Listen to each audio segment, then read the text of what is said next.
It's time for Gen Con, baby. Let's go. Gen Con. Ooh, Gen Con and Essen, two big times of the year. We're going to talk about the People Choice most wanted games at Gen Con.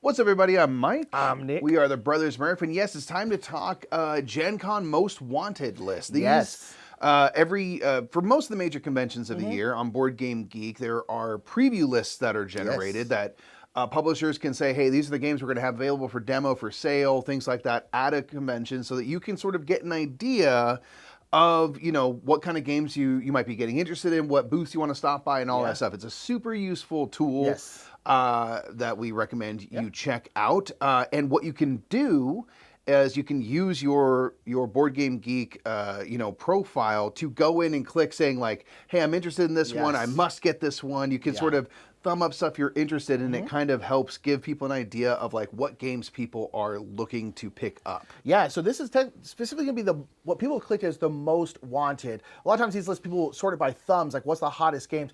But all play games are super hot right now, and it's like literally like one game and then nothing but all play games at the very top. So we thought that probably wouldn't be the most interesting list. Shout out to all play though. But so we thought this one is gonna be what people clicked as their most wanted game. So this is specifically what people want to get at Gen Con. Also a caveat, we have sorted this by games that, at least according to the publishers, are going to be there for sale, not for demo. So if you're wondering where this game is, it's super high up. It might be just for demo. But so these are ones that are apparently for sale. We can't say for sure. Yeah, right? the whole thing is you got to know with a big convention is sometimes stuff happens where your games don't arrive. Yeah, so this is not a guarantee that all these will be available, but as far as we are aware, these should be at Gen Con, and this is the things that people are going to be rushing to pick up.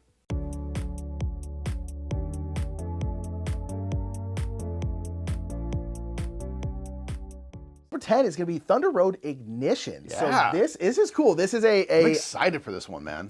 I'm excited. We were talking about this yesterday because we were talking about this game, and this is going to be a way easier to table version of Thunder Road. So Thunder Road by Restoration Games, they have their big kind of crazy version. This is kind of like Mad Max, the board game, where you have these like 3 cars, a small car, a medium car, and a big car. Decked out with guns and stuff. Decked out with guns. You're like shooting each other, basically trying to either be the last one standing or to kind of finish the race first. There's all these hazards. Your car could like explode and like fly across the board, all this crazy stuff. So this is a smaller version of that in a much smaller box, plays quicker, and has a simplified rule set. Obviously cheaper to acquire as well. Yes, exactly. And so, like in the main game, everyone has a helicopter. There's no helicopter in this one. There aren't any special powers, which is technically an expansion, but there's none of that kind of stuff. It's kind of just distilled down to just like you're rolling your 4 dice. You're going to assign one of those dice to each one of your cars. On a turn, you'll assign one to one car. You'll move that car. After you move them, you'll shoot with that car. And then it'll go to the next person. It's much more simplified in terms of that rule set. But then also one thing that's, my opinion, is going to be kind of nice is the original Thunder Road does have player elimination, which is generally something we don't enjoy. Now, the good thing about Thunder Road is once a player gets eliminated, that then basically starts the end game. So someone's not going to be sitting there for like an hour while other people play, right? But in this one, there's no player elimination. You're just trying to get two of your 3 cars across the finish line first. If you ever get eliminated, which can happen by taking 2 damage or getting like thrown off the side of the board, you'll basically go to the nearest pit stop, which are these little tokens on the side of the board. You'll basically go to the nearest pit stop. The next time you activate that card, it'll basically come back onto the road. Yes, you kind of get set back a bit, but you're not out, no, which I think is kind of awesome. Yeah, it's super cool. You just like cobble the car back together and get back on the why road. not? And that seems really cool. It seems like a really cool way to kind of do that and kind of eliminate what I would assume is people's least favorite part of Thunder Road is getting eliminated. Sure. Never feels great, but it's like, to me, it's such a silly game. I don't really care. Yeah. But yeah, so this is going to be an easier, quicker version to get to the table. It won't have all the big, crazy, cool stuff. There's no big rig and stuff in this one. Yeah, but it keeps all the stuff like you can run over a mine and then blow up and you have to roll and your car just flies this way. It keeps all that like fun chaos, I think, intact. So I can imagine, like, I'm not surprised at all to see this on this list because people love Thunder Road Vendetta. Something a little more portable, a little more streamlined, just makes all the sense in the world. Yeah.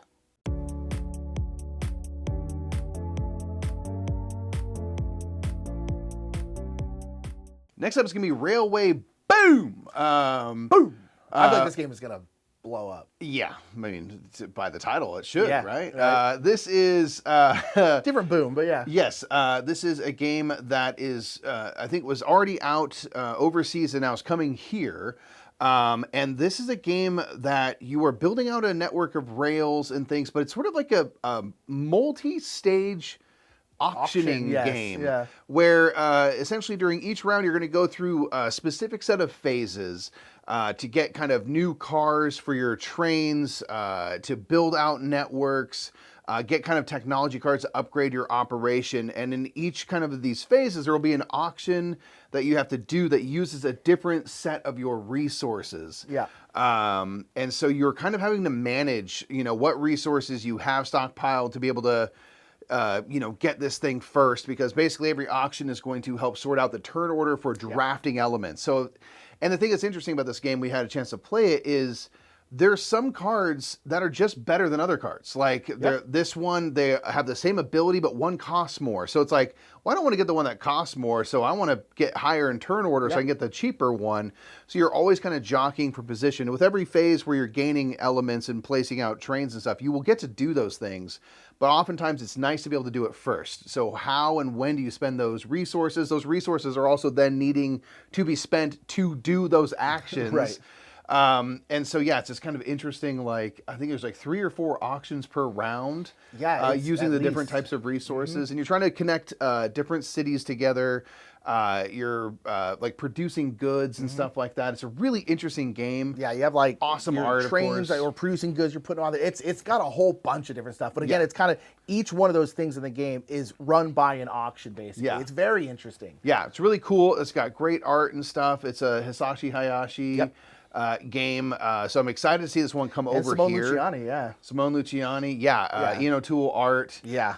So, a great team of people right there. And I imagine this one is going to be highly sought after. The people who have been able to play it and stuff have really liked it. So I'm not surprised to see it getting picked up and brought over here.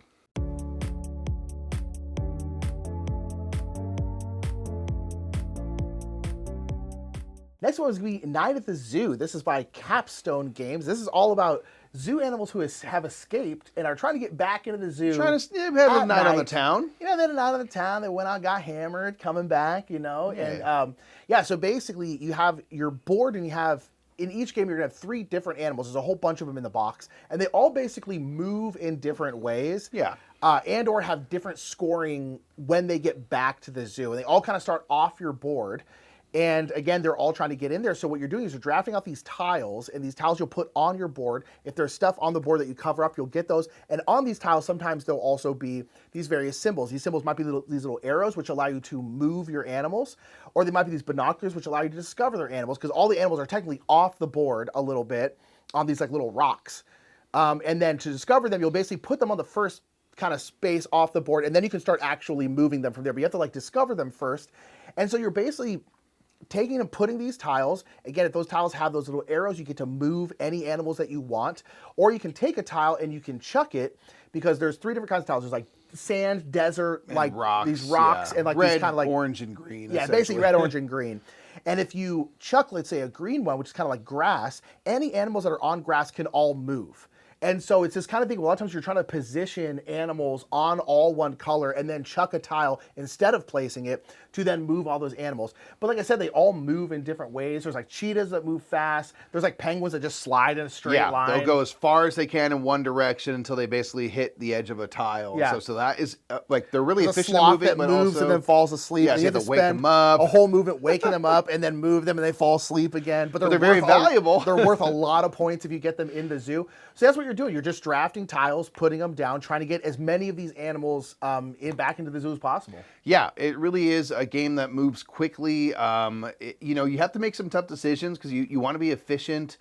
But, you know, there's 3 rounds. You're drafting 5 tiles per round. You might get bonus tiles and stuff, but you have very few turns, truly. Yeah. And, you know, upwards of 9 animals to get into the zoo. You're not going to get them all in. So, you know, choosing which animals to move, you know, where's the most value, how to be as efficient as possible is really, really fun. And yeah, I think there's 5 or 6 animals in the base game. There's an expansion with a few more. So a lot of variety to be had with that. But yeah, we played it. It's really fun.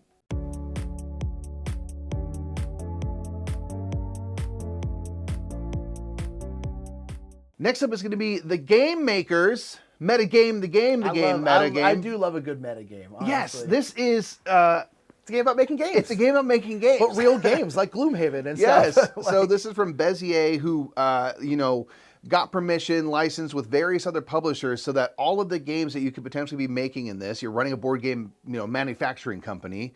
I think in the game it's Panda, so it's like an actual Panda? Like a real manufacturing of games. And they got permission to use, so every game you're making is a real life board game. It'll have Gloomhaven or whatever.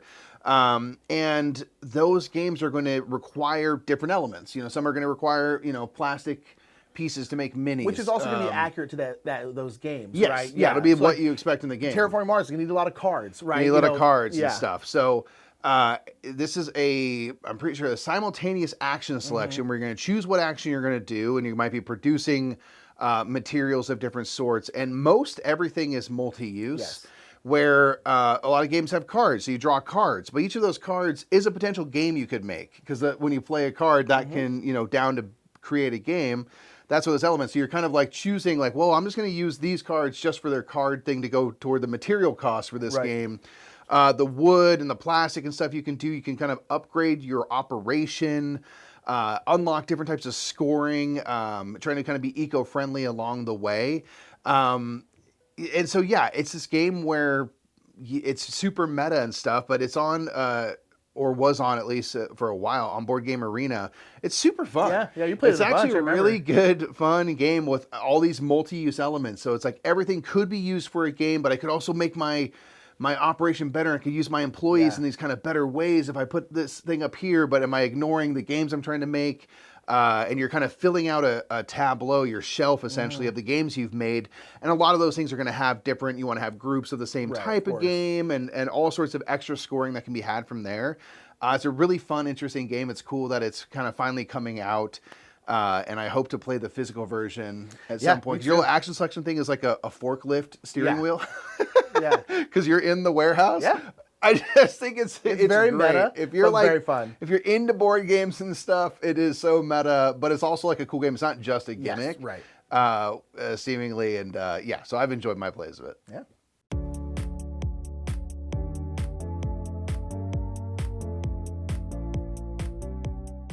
Next up is going to be Compile Main 3. Compile is, I mean, I know Jacobson down really liked this game. That really, I feel like, was what put it on the map. I've almost picked this up several times. So many times. We're not really personally super card duely type players. And that's ultimately but like, what I'm it is. super interested in these games. Yeah, and people have loved them so much. It's one of those things where it's like, let's take like Duel for Cardia is another like 2-player card dueling game. I'm not really into card dueling games. It's just not my kind of game. But I want to play these games because I like to play them and go like, oh yeah, that's not for me, but oh, I get why people like this. And so like Duel for Cardia, I'm like, oh, I totally get why people like this game a lot. Yeah. It's just not really for me. I kind of think we would like Compile, though. Probably. And again, like all these games are fine and I enjoy them. It's just never going to be my kind of thing. But yeah, compile main 3. So this is the third one in the series now. The third kind of main set, and each of these sets, which I believe are all cross-compatible with each other, you're basically given a set of protocols because you are competing AIs. You're trying to understand the world around you, and so you're trying to understand kind of worldly concepts. And so you'll have 3 that you're going for, and you want to be the first one to kind of meet the threshold for these protocols, and that is you know, gaining sentience, gaining understanding.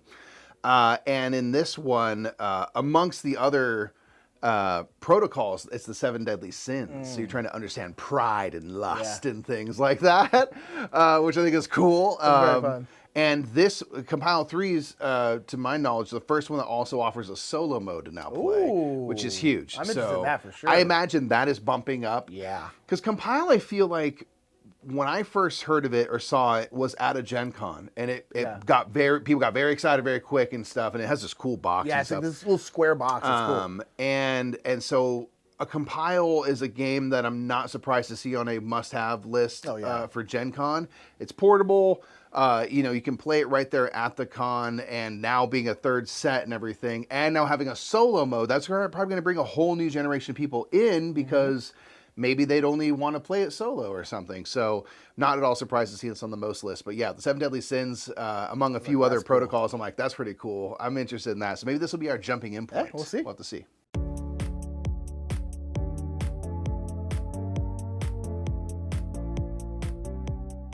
Next up is going to be Drillers, which is probably my personal game I'm most looking forward to at Gen Con. Drillers is by CG. CG games, they sing for us very, very much. They make the kind of games we like, personally. Yeah. And Drillers is their kind of big game of the year, at least as we know right now.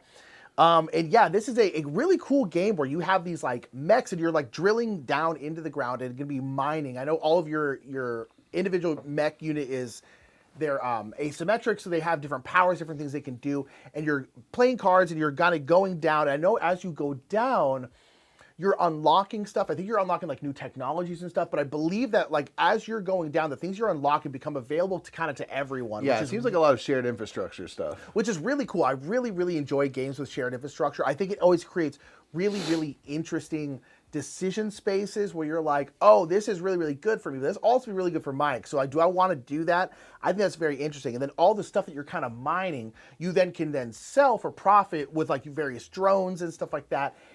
It's one of those games that like it's got a really great look. It's again like I always enjoy like kind of like I don't know if it's dwarves specifically, but like kind of big mining games with like big, you know, Deep Rock Galactic stuff. Yeah, it's just like giant machines. I just really enjoy that kind of aesthetic. It's got great art, of course.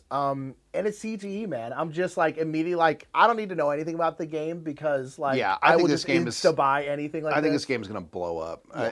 CG's been on a run, you know, for the last several years. Basically since Lost Ruins, in my opinion. Yeah, they've really been crushing the 2020s. Which is also getting like an expansion. I think it's like an unexpected little expansion. The final one too. Apparently they're done after this, so they say.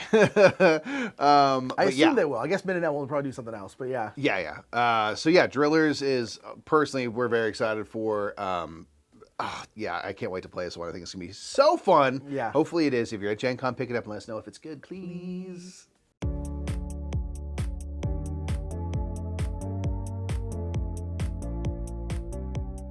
Next up is going to be the Crew Journey to the End of the Earth. It's the Crew, man. The third Crew. We got Compile 3, we got Crew 3. Yeah, it's true. It's a big Boom. 3. It's a big year for prequels. We'll talk about it next, but kind of Wingspan 3.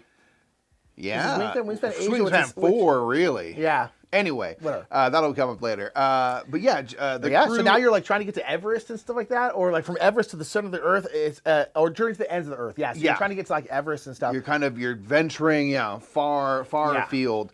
The Crew games, we don't know a ton about this one, but the Crew games are cooperative trick-taking games. Yeah. We assume this will be the same. Yes. And you are given, you're going through a bit of a story. You're going through missions. That has different missions that are going to provide different, escalating difficulty levels and stuff, and maybe certain additional challenges that you have to overcome. But it centers around you getting an amount of missions, amount of, I don't know, challenge you, like whatever, like. It's like a difficulty threshold, basically. Yeah, difficulty threshold. We're going to be given certain tasks, essentially, where it's going to be like, hey, whoever has this task, you can't win any of the trump cards, which are rockets in the first one and submarines in the second one. You have to end up with like the pink 7 and the blue 2. Yeah, you have to have like those things. You have to win the last trick. It can be all sorts of different tasks, and they're randomly assigned to people. And in order to win the scenario, you have to, complete everybody's different tasks. And then also, if there's additional challenges, you have to follow those rules and stuff. And then you get to progress to the next bit of story where you get, the journey continues. You go onto a thing. Generally, the difficulty ramps up. These games are so fun. Like, the first crew was amazing. The second crew improved on the first in terms of how you generate those kind of tasks for yourselves and being able to scale for player count. So I can only imagine this will be even better, a little more streamlined.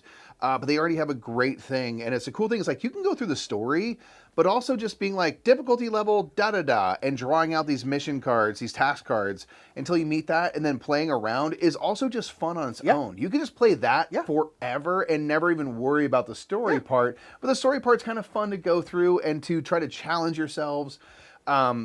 Again, the crews are super highly rated. There's no way this doesn't sell out. It's like, a billion. I'm sure Cosmos they're bring a bunch billion of copies as they should because it's only this big anyway. I'm just super excited. Purely not even knowing much about what's maybe or maybe not different in this one. It's an instant buy for us as soon as we can get our hands on it.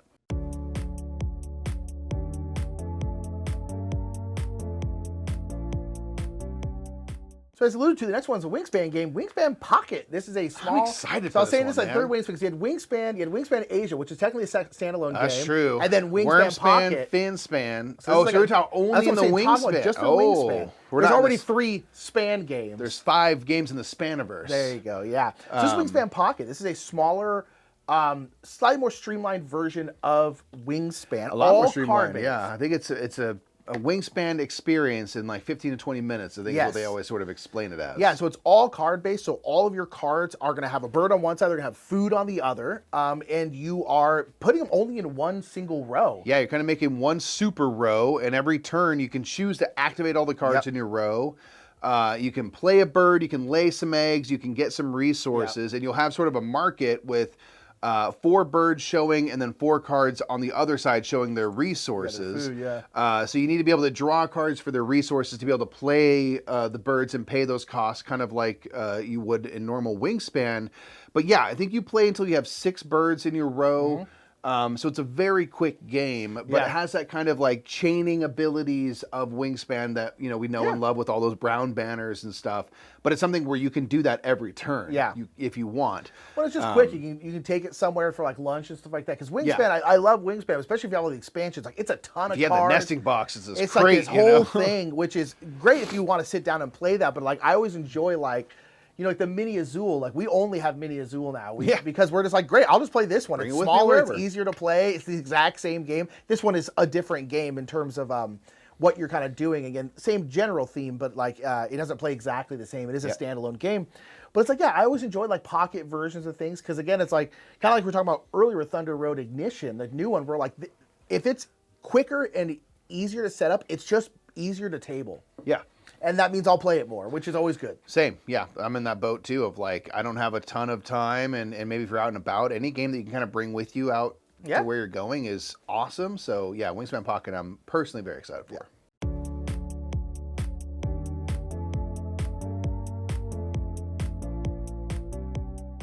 Next up is going to be Lairs. This is one of our most, like, we've been trying to get this game played. Like, we were at BGG Spring recently. We wanted to get it played. Didn't end up happening. We were at a friend's house who has it. We've, like, in 2 different occasions in stores seen Lairs to buy. Like, oh, yeah. And it was just the expansion, but they didn't have the base game. I was like, oh, like, I hear the expansion's amazing. But I was like, well, they need the base game, too, and they don't have the base game. So we can't seem to come across this Sure can. We'll get it eventually. We'll get there. But yeah, so this is a 2-player game where you are setting up a lair. And I love this concept of a game where it's like you're setting up a lair. I'm going to put traps and fiendish things for you to discover. Exactly. And the other person is going to be going through that lair while also setting up their own lair that you're then going through. I love that concept. There's been a couple of games that have tried to do that are like okay, but like I've been like, I love this idea. I want someone to like really knock this out of the park. And that's what it seems like. It's Kid Table's board game, right? Yeah, Kid Table board game did with this one. And people seem to really, really love Lairs. And KTBG, like, their art, they have it's a specific style. A specific style for all their games, the art and look. And it's so great. Yes. It's so appealing. Yes. And this kind of game where now you're in a dungeon, but it's going to have that beautiful kind of colorful, painterly, cartoony style, just like makes absolute sense. Yeah.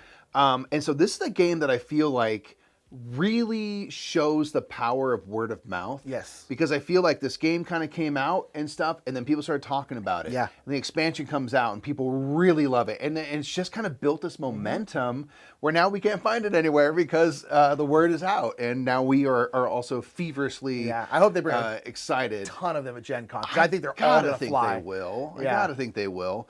But yeah, this is one that I really want to try. People really love it. Yeah, there is, I believe, a game night on BGG yeah. for it. So correct me if I'm wrong on that, but go check that out. And yeah, hopefully we get to play it soon.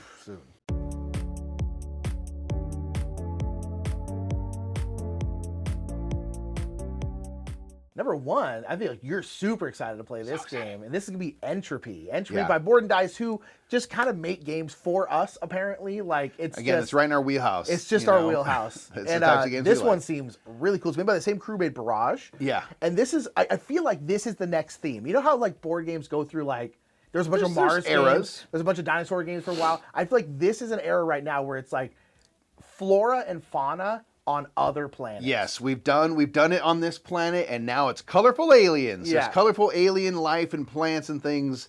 There's a lot of games right now that have that going on. And Entropy was one when it first got announced, earlier this year, late last year, as part of their 2026 lineup. Yeah. We're like, whoa, that looks wild. Again, they tend to do a lot of like civilization kind of games, Yeah. which is great. Don't get me wrong. Yeah, But we're yeah, like, this one you're like, okay, "Ooh, let's go. This one looks a little different. So in this game, you are kind of going around. There's a circle board, and you're going around effectively a rondelle Of actions. and you're taking different actions to form new stars, add planets to your solar systems. You're kind of like gods almost. You're like running a simulation. Yeah. It's just like you're some alien species. You're like you're doing like your final test for like, this is how I would make a solar system and thriving ecosystems and such. So you're creating stars and planets, and you're putting life cards on these planets, which are going to have different requirements. There's like bacteria, plants, and animals. Yeah, and animals are like the hardest to do because they're the most complex, right? Yeah. And then like bacteria is a lot easier and stuff. Yeah, and there's like different biomes and stuff you can put onto these planets that are going to have different effects and stuff. When you take certain action types, you kind of boost those things up. So it seems like this great kind of big engine build. And then, of course, based on all the things you're going to do, you want to make that kind of funnel into your scoring through the game itself and then at the end game. But yeah, it just seems like super fun. Just like, I'm going to do this, I'm going to chain this down here, and I'm going to do this. Oh, now I have this bonus action over here. I upgraded my player board, so now I get this thing when I do that action. I just feel like there's going to be a million little levers you can pull. And I really enjoy rondelles. I like rondelles a lot. And this one is definitely where it's like, the farther you move in the rondelle, you can move like 3 spaces. Basically, you'll get a less good bonus when you do that. So if you kind of move slowly, you'll get bigger and bigger stuff. But sometimes you're like, oh no, I want to go all the way over here. Yeah. So Plus, like, you're placing these tokens down to do the kind of main actions of the game, and you don't get them back until you come back around and pass them. So you want to be moving quickly to get those again, but you're foregoing bonuses. So I love stuff where you're getting pulled in different directions like that. it just seems very good. It seems super awesome. I have read the rules. I've watched some videos on it. I think it's gonna be really fun. Yeah. We have not had a chance to play it No, yet. not yet. But, so if you have, let us know how you like it. I'm very excited. But that's number one. That's the that game was the that most most people are wanted interested in. game. Entropy. Yeah, so that is the most wanted game. Again, this is the By people's, y'all. Yeah, exactly. This is the people's choice. It's your guys' choice. And these kind of Gen Con previews will be an Essen preview, I'd assume soon-ish after Gen Con. Probably, 'Cause Essen's only a couple months after Gen Con. Make sure to go hit those thumbs up for games that seem interesting in there. Click things as your most wanted, because we will do this again for Essen. So make sure to engage with those kinds of lists as they come out. Because it's always cool to see like what is the general BGG populace. Yeah. What are they most into? These are the 10 games. at least according to right now, what y'all want the most. And so it's very, very cool. If you're going to Gen Con, down in the comments below, let us know what you're trying to pick up. Yeah, what's on your list of stuff to pick up? Because we're not going. What are you going to pick up once it hits the game store? Because that's when we're going to be picking these games up. There's a lot of these games on this list that I would like to try for sure. So we'll have to see. Let us know. Thank you so much for being here, and we'll see y'all later. Bye.